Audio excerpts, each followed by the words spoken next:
सुनिए गा जरा मौलाना साहब का बयान क्या फरमा रहे हैं हजरत। इख्तियार नहीं, बेपनाह इख्तियारात से नवाजा है।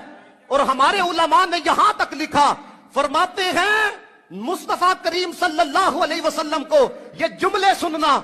जैसा कि आपने सुना मौलाना साहब से, हजरत फरमा रहे हैं कि अल्लाह रब्बुल इज़्ज़त ने पैगंबर अलैहिस्सलातु वस्सलाम को एक इख्तियार नहीं बल्कि कई इख्तियारात से नवाजा है। ठीक है भाई, अगर तुम कहते हो हम मान लेते हैं आपकी बात, लेकिन किसी भी चीज को साबित करने के लिए हमारे पास दलील होना जरूरी है। या तो कुरान से हो, या सुन्नत से हो, या सहाबा से हो, या इजमा से हो। कोई एक सूरत होनी चाहिए जिसके अंदर तुम दलील साबित करो।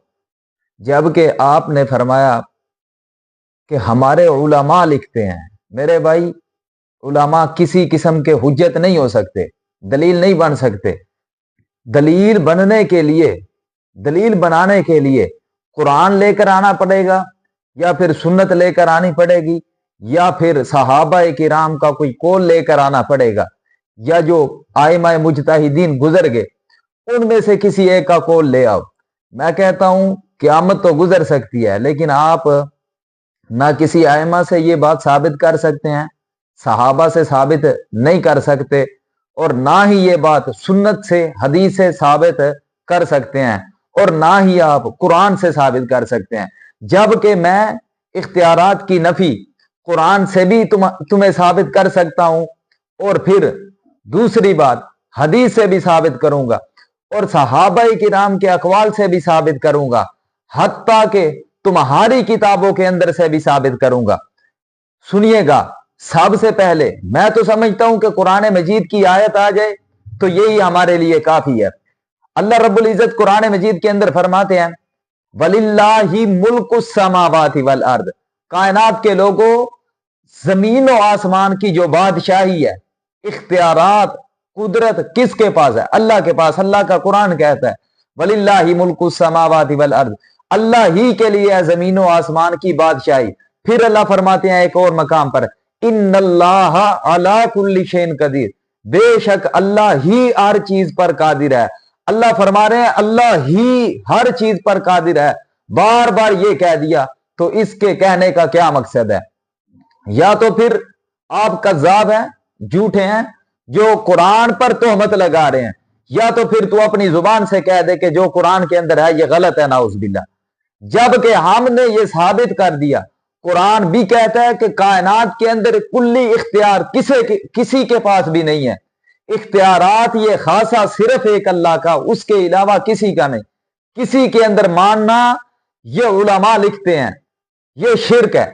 सिर्फ उलमा नहीं बल्कि कुरान का जो इनकार करे वो हर एक बंदे के नजदीक कुफर है, शिरक है।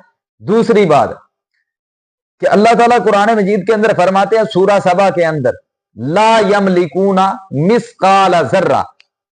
अब ये कुरान की आयत है, अल्लाह कुरान मजीद के अंदर फरमा रहे हैं ला यमलिकूना, कोई बंदा ला यमलिकूना नहीं है मालिक, मिसकाल जर्रा, एक जर्रे का भी मालिक नहीं है। क्यों? जर्रे जर्रे का मालिक एक अल्लाह, जमीन और आसमान का मालिक अल्लाह, हर चीज का मालिक एक अल्लाह।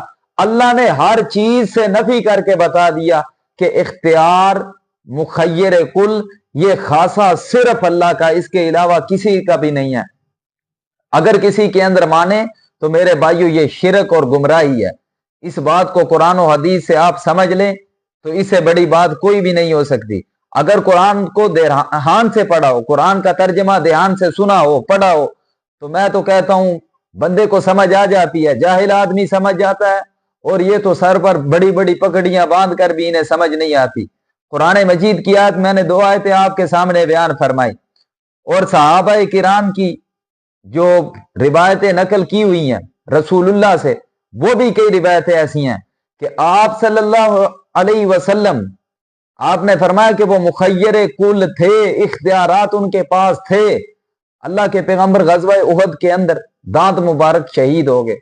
जिसके पास इख्तियारात हो उसे नुकसान नहीं पहुंच सकता। अल्लाह मुखय्यर कुल है, इसको हर कोई मानता है।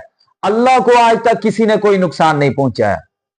یہ اگر کوئی بندہ دعویٰ بھی کرے کہ اللہ کو نقصان پہنچ سکتا ہے تو سمجھ لو وہ بندہ دار اسلام سے خارج ہو جاتا ہے۔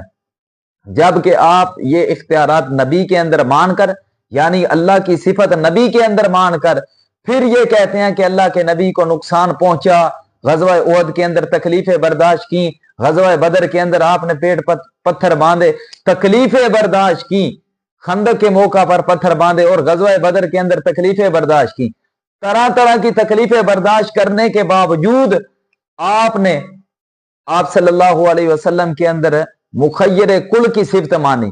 اب مخیر کل کی صفت ماننا نبی کے اندر ایک تو یہ شرک ہے، اور دوسری بات جو مخیر کل ہو اسے تکلیفیں پہنچ جائیں یہ بھی دوسرا گناہ ہے تم پر۔ اس لیے خدا را قرآن و سنت اللہ نے دی ہے تو اس پر چلو، لوگوں کے سامنے حقیقت بیان کرو، کسے کہانیاں سنا کر لوگوں کو گمراہی کا راستہ نہ دکھائیے۔